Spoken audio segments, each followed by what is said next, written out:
Hello dear students. So time is passing with a very fast rate. हाँ, समय की चाल बहुत तेज होती है भाई। चलिए, पिछले लेक्चर में मैंने आपको ट्रांजिस्टर के बारे में बताया था, उसी को थोड़ा सा कंटिन्यू करता हूँ। फिर से ऐसा फील हो रहा है एनटी अभ्यास ऐप के जितने भी क्वेश्चंस हैं उनको देखते हुए, जैसे रीड करते ना हम, तो जो टोन में रीड कर रहा हूँ एनटी अभ्यास ऐप की, उस पर फील होता है कि हम कहीं ना कहीं से एम्पलीफायर पर कोई क्वेश्चन फेस कर सकते हैं in coming examination of neat and JEE. आज वाला जो क्वेश्चन है ये है बहुत आसान, लेकिन इसमें एक नई चीज़ इंट्रोड्यूस हुई है और वो आपको थोड़ा सा डिस्टर्ब करती है, तो चलो उस डिस्टर्बेंस को ख़त्म करते हैं। Introduction to dB scale. तो ये dB means simply nothing but it is decibel, इसे डेसिबल कहा जाता है। और आज हम कॉमन इमीटर एम्पलीफायर पे एक क्वेश्चन लेंगे एनटी अभ्यास ऐप का, और उसमें इस डीबी स्केल का यूज़ होगा, तो वो मैं डील करूँगा। C means nothing but it is a common emitter amplifier. Example 1, input resistance ये नोन है, आपको मैंने सिखाया अभी।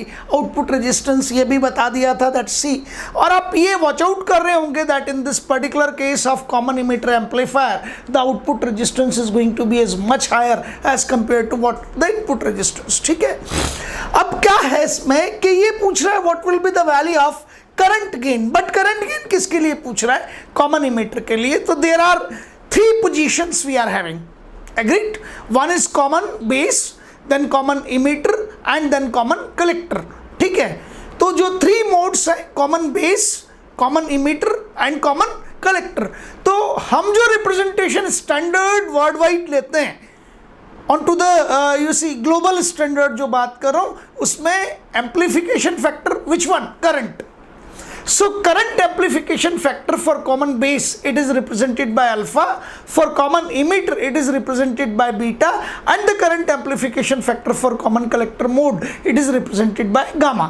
तो यहाँ आपसे पूछा है for common emitter means beta is asked from you. Is that clear in your mind? तो मुझे बीटा की वैल्यू निकालनी है, और क्या दे रखा है? The power gain is given to you as 40 decibel. अब पावर गेन का ये बहुत इंपॉर्टेंट चीज़ है, इसीलिए मैंने आपको याद दिलाया कि जितने भी आपके रेशोज होते हैं, जो रेशोज किस तरह के हैं, above and below means numerator और डिनोमिनेटर की क्वांटिटी बिल्कुल सेम है। ठीक है, तो रेशो यूनिटलेस है। तो जो यूनिटलेस रेशोज होते हैं हमारे, उनको हम डेसिबल के फॉर्म में रिप्रेजेंट करते हैं। वो एक तरीका, ये एक लॉगरिथमिक स्केल है, बहुत इंपॉर्टेंट है। मैं आपको थोड़ा सा डिटेल में ले चलूँ तो हमारे जो ईयर्स है, ह्यूमन ईयर्स, ये इसी स्केल को फॉलो करते हैं। Means suppose I am listening your sound and you are listening my sound, तो हमारे और आपके जो ईयर है ना, ये इस डेसिबल स्केल को ही फॉलो करते हैं। ठीक है, तो आज मेरे को जो पावर गेन दिया हुआ है, that power gain is given to me as 40 decibel, और मुझे निकालना क्या है? तो I am interested to find common emitter current gain, and common emitter में करंट गेन की जो वैल्यू होती है उसे हम बीटा से रिप्रेजेंट करते हैं। तो today we are interested to find this beta.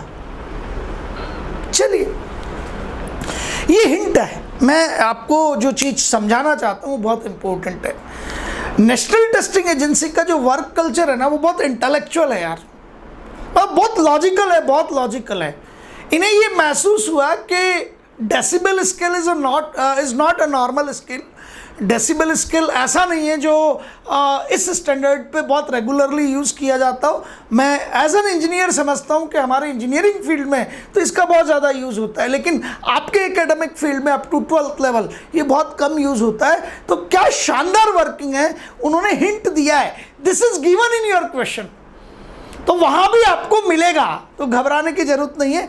Decibel will be equals to, ये डेसिबल किसका है? आपका decibel of power gain, decibel of power gain it will be equals to, ये फॉर्मूला है इसका यार, 10 लॉगरिथम, यहाँ बेस 10 है, बी केयरफुल, बेस 10 है यहाँ पे। ठीक है ना, मैं लिख भी देता हूँ और अलग कलर से लिख देता हूँ तो आके आपको याद रहेगा।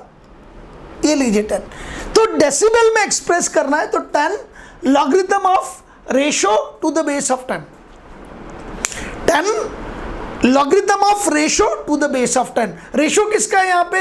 Output power upon input power, क्योंकि ये है कि आपके पास में पावर गेन है। क्लियर? यदि ये आपका सपोज पावर गेन की जगह वोल्टेज गेन होता तो हम यहाँ वी ओ अपॉन वी आई कर देते, तो फिर वोल्टेज गेन डेसिबल में आ जाता। ठीक है ना। तो अब ये क्लियर हो गया कि मेरे पावर गेन का फॉर्मूला डेसिबल में क्या है, 10 logarithm power gain to the base of 10, ठीक है। ओके, बहुत बढ़िया। चलिए पावर गेन इन डेसिबल को लिख दिया 10 logarithm PO upon PI to the base 10, that is equals to what 40। मतलब अब बचा ही नहीं क्वेश्चन में, सो कैंसिल कर दीजिए 4 टाइम्स और अब थोड़ा सा शिफ्ट कर लीजिए, लॉगरिथम को चेंज कीजिए तो बेस तो वही रहेगा। तो जो वैल्यू है इसको इधर ले आते हैं, PO अपॉन PI शिफ्ट हो जाता है, आपको मालूम है। एक बार मैं यहाँ वो फॉर्मूला लिख देता हूँ कुछ लोगों के लिए। So if it is log A to the base of B is equals to C, log A to the base of B is equals to C, that means B to the power C is equals to A, B to the power C is equals to A, agreed? B कौन है, base, is that clear in your mind? A is equals to C, तो आप base को तो वहीं रखेंगे, to the power of C is equals to A, तो base वहीं रहने दीजिए, ये 10 पावर कितना कर दिया आपने 4 PO अपॉन PI, एग्रीड? यहाँ तक क्लियर हो गया आपको, तो दिस इज ओके। अब क्या फॉर्मूला बताया था, हाँ ये शानदार है, कल ही तो सिखाया था सर आपने, ये बिल्कुल ठीक है।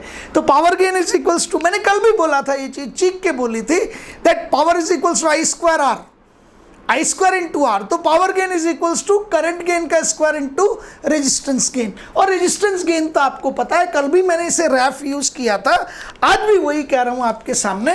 तो यहीं से निकाल दीजिए एक, मैं ब्लू कलर में कर देता हूं आपके लिए। तो रेजिस्टेंस एम्पलीफिकेशन फैक्टर कितना होना चाहिए, it should be equals to output resistance upon input resistance, so it should be 2 kilo divided by 500 ohm. कल भी मैंने आपको 2 बार आगाह किया था कि यूनिट्स का ध्यान रखें, तो it is 2000 divided by, and you can say that 500, it will be coming as 4, 2000 by 500 it is 4। तो आपने रेजिस्टेंस एम्पलीफिकेशन फैक्टर पहले से ही कैलकुलेट कर लिया, यहाँ ठीक हो गया, ये लीजिए, this is the value beta square, that is कैफ, ये रहा आपके पास में, we are calling it as beta. और पावर गेन कितना है आपके पास में, so power gain is equals to what, 10⁻⁴। So beta square will be coming as 10⁻⁴ divided by 4, so beta will come out as simply nothing but it is 10⁻⁴ का root ले लीजिए तो 100 हो गया, 4 का रूट ले लीजिए 2, and beta will be coming as 50। हाँ, कल से एक टोन डिफरेंट है। कल हमने जब गेन की बात की थी, it was not given in decibel, तो रोज आप एक स्टेप आगे बढ़ते जा रहे हैं। बस जीवन में यही काम करना चाहिए यार, रोज आगे बढ़ते चले जाना चाहिए। आप लोग जब खुश होते ना क्वेश्चन होने पे, यही मेरी एनर्जी है। फिर कल मिलेंगे और आगे बढ़ेंगे। Goodbye, thank you.